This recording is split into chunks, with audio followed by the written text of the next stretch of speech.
now that we are in the middle of the Christmas rush, it is so much more tempting to work a bit harder to meet those deadlines. But what damage could this do to our health?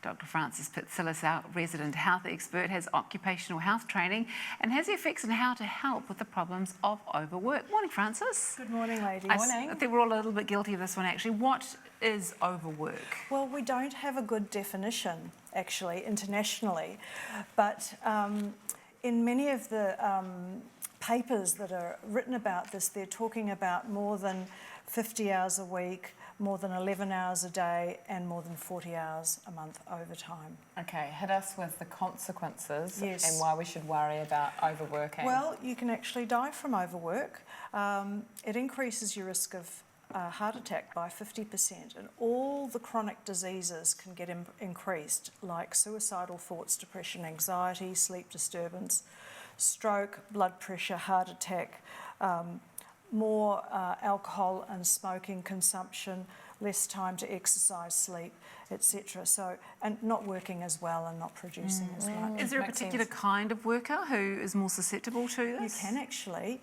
You have some people who are perfectionists and need to do things very well, and they can get bogged down. Self-employed people who are always Often accepting. self-employed people, yes, because they're driven.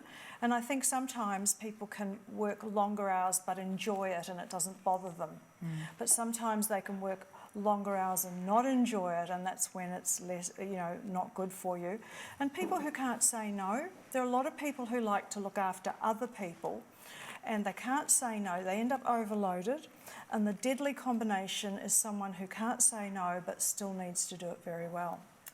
So what's this term, which I've never heard before, karoshi? Karoshi is the Japanese term for death by overwork.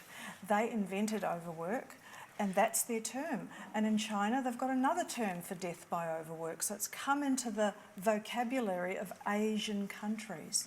It's usually an abnormal heart rhythm, dropping dead, stroke, that sort of thing. Wow. Yeah. So how does overwork cause serious disease? Well, it leads to serious disease by creating psychological stress.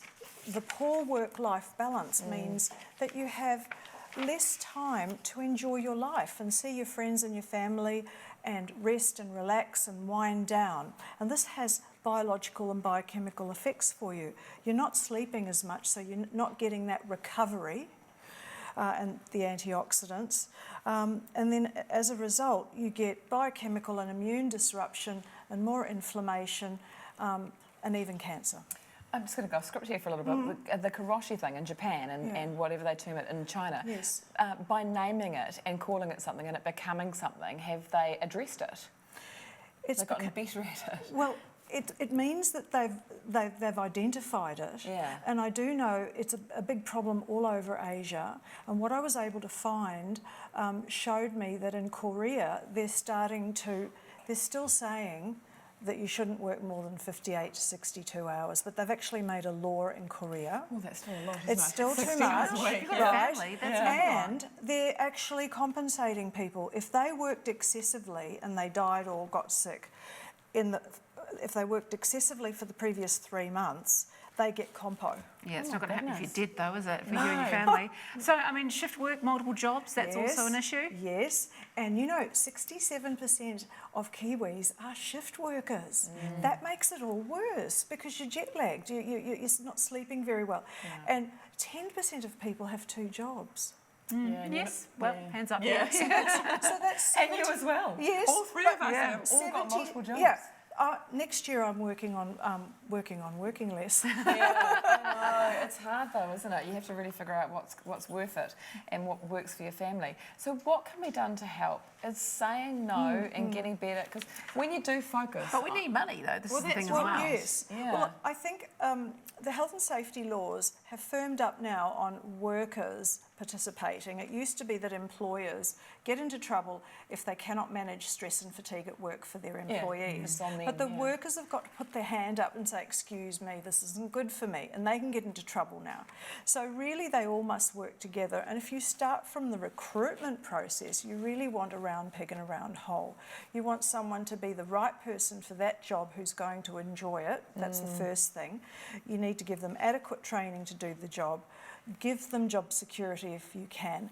let them be autonomous to do their own work and run their own work, and not having managers interfering too much Hang with on, them. you're talking about an empathetic employer. Oh, absolutely. But look, Kiwi employers are really good at doing this, actually. Most of them are really good at doing this. They are getting better, I think. Well, I think they have to, because the health and safety at work is increasing, the awareness is increasing. Well, it's very hard for small businesses to comply with all the things that are required. Now, a very more recent thing is flexible work arrangements. Yes. Now, I really like this concept. You could work from home, or you could go into work later, so you're avoiding the peak hour traffic.